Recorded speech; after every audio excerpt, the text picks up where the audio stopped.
La Tour Eiffel, l'un des monuments les plus emblématiques du monde, symbolise non seulement la beauté de Paris, mais aussi l'audace de l'ingénierie du XIXe siècle.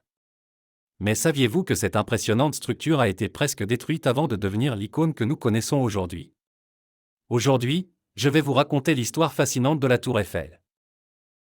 La Tour Eiffel a été conçue par l'ingénieur Gustave Eiffel, devenu un nom légendaire de l'ingénierie française.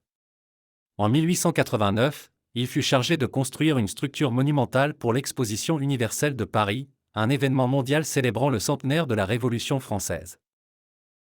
Des centaines de projets ont été soumis à un concours organisé et celui-ci a été retenu. Le projet était audacieux et controversé dès le début. Avec ses 300 mètres de hauteur, la tour allait être la structure la plus haute du monde. Mais de nombreux Parisiens et artistes s'opposent à l'idée. Parce que la tour était considérée comme une monstruosité de fer qui allait ruiner l'élégance de Paris. Certains l'appelaient la cheminée de fer ou le squelette d'un monstre. Pourtant, Gustave Eiffel ne se laisse pas intimider. Malgré les critiques, lui et son équipe ont commencé à travailler sur la conception et la construction de ce qui serait une merveille de l'ingénierie moderne.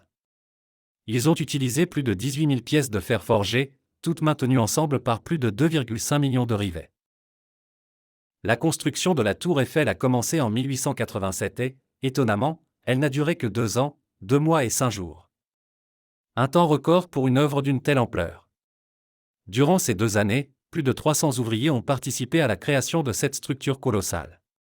Finalement, en mars 1889, la Tour Eiffel fut achevée et, à la surprise de beaucoup, ce fut une réussite totale.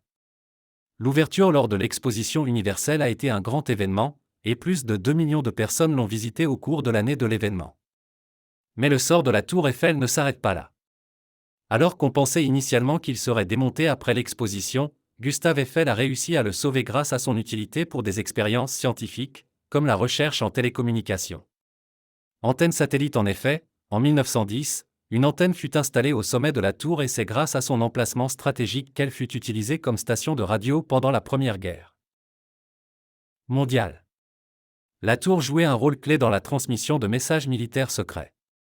Aujourd'hui, plus de 130 ans plus tard, la Tour Eiffel n'est pas seulement un symbole de Paris, mais l'un des lieux les plus visités de la planète, avec plus de 7 millions de touristes chaque année. Chaque nuit, elle s'illumine de milliers de lumières et brille comme un phare, invitant chacun à découvrir la magie de la ville, astérisque. Alors la prochaine fois que vous vous retrouverez devant la Tour Eiffel, n'oubliez pas qu'il ne s'agit pas seulement d'un monument en fer, c'est un témoignage de la vision humaine, de la persévérance et de l'ingéniosité. C'est aussi une histoire de transformation, du rejet à l'adoration, prouvant que même les idées les plus risquées peuvent changer le monde. L'histoire de la Tour Eiffel vous a surpris? Laissez-nous un commentaire et n'oubliez pas de vous abonner pour d'autres histoires fascinantes de l'histoire humaine.